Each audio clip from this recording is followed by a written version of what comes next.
Parabellum is an Italian wargame magazine. It is written in Italian. The articles, the essays are on average pretty good. I definitely enjoy reading the magazine.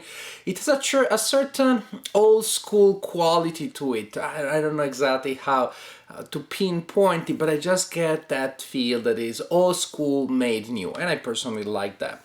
Also, like many wargame magazines, each issue comes with a full wargame.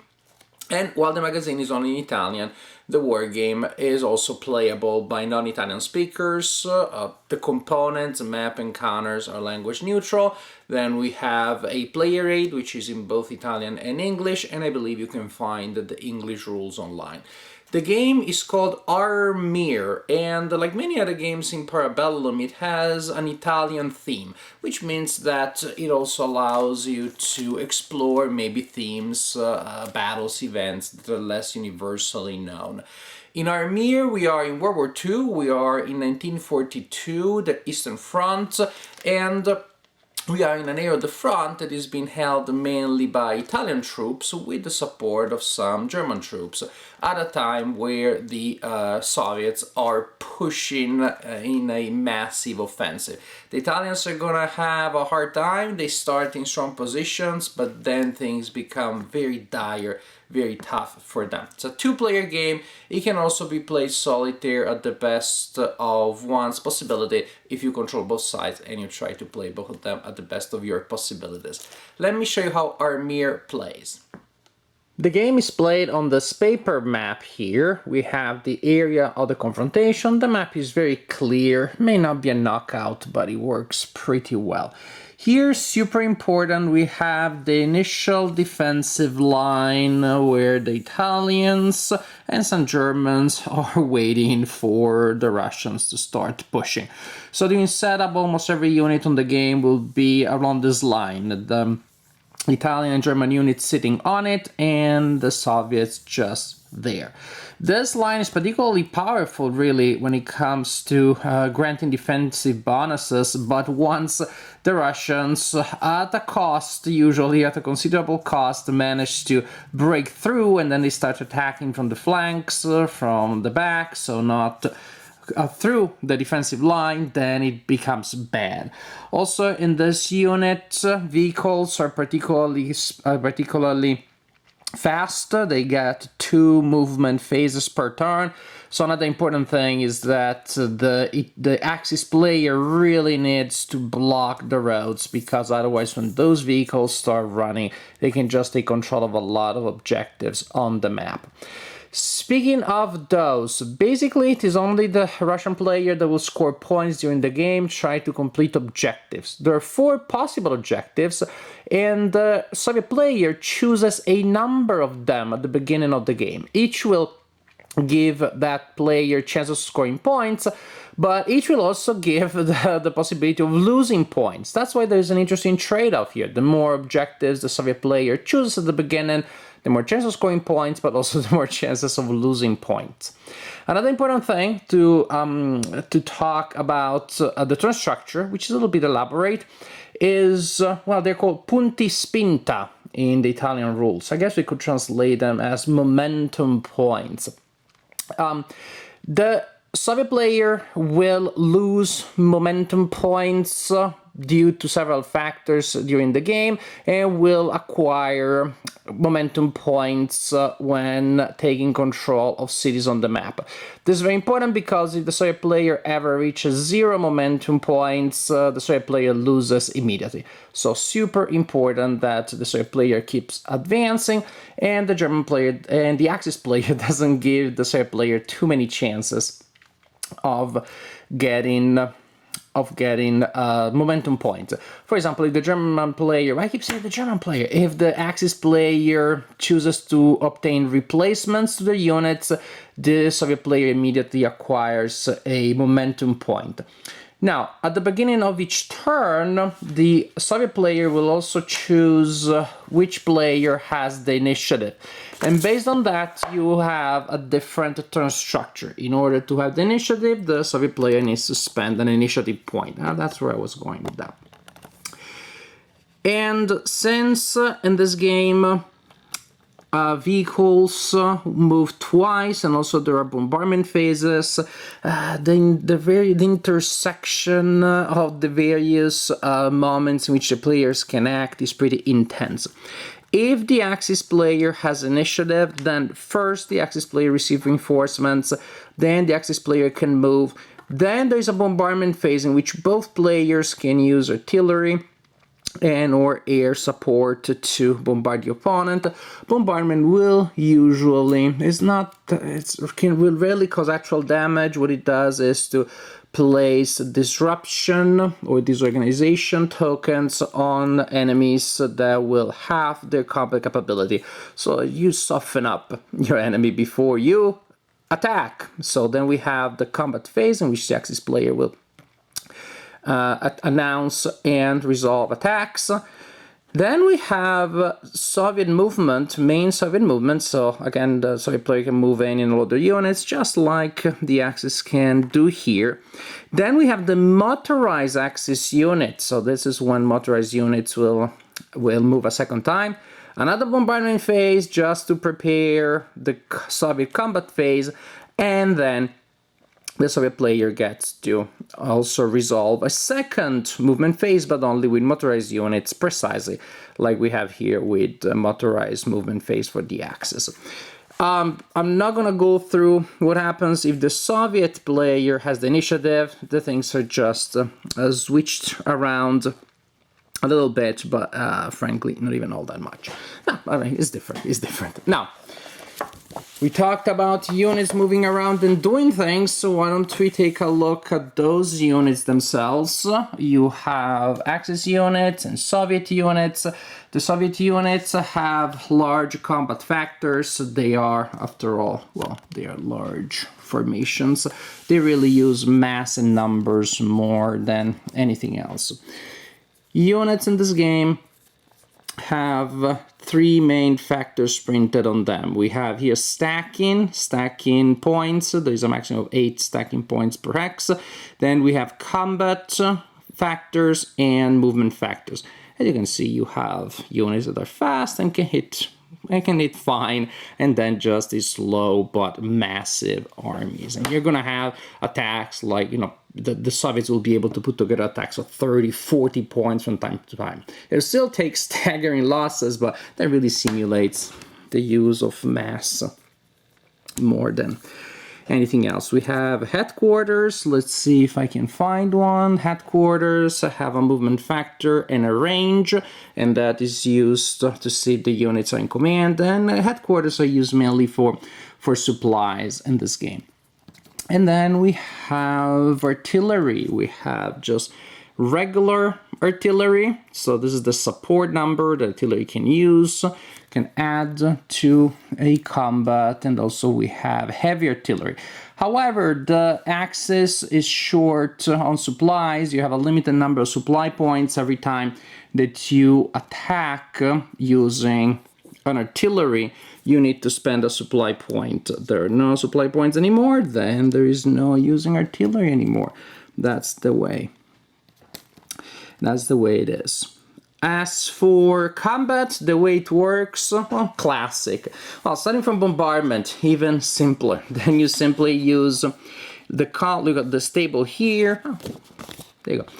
Use the stable here.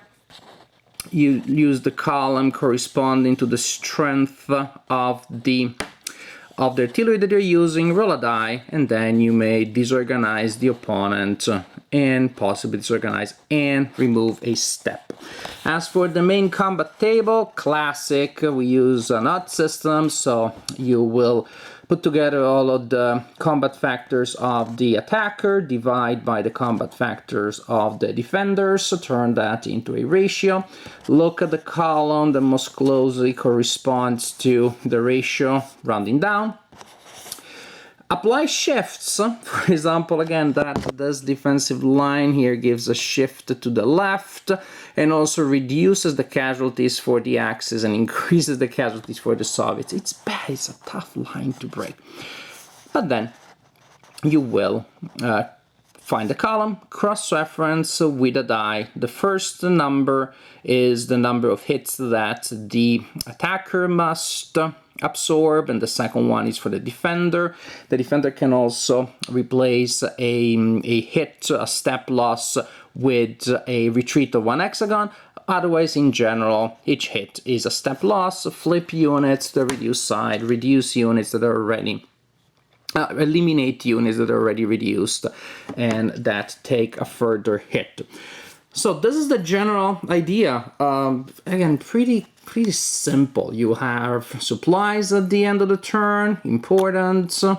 But something I want to tell you back to a general view of the map. The objectives that the Soviet player can choose at the beginning of the game.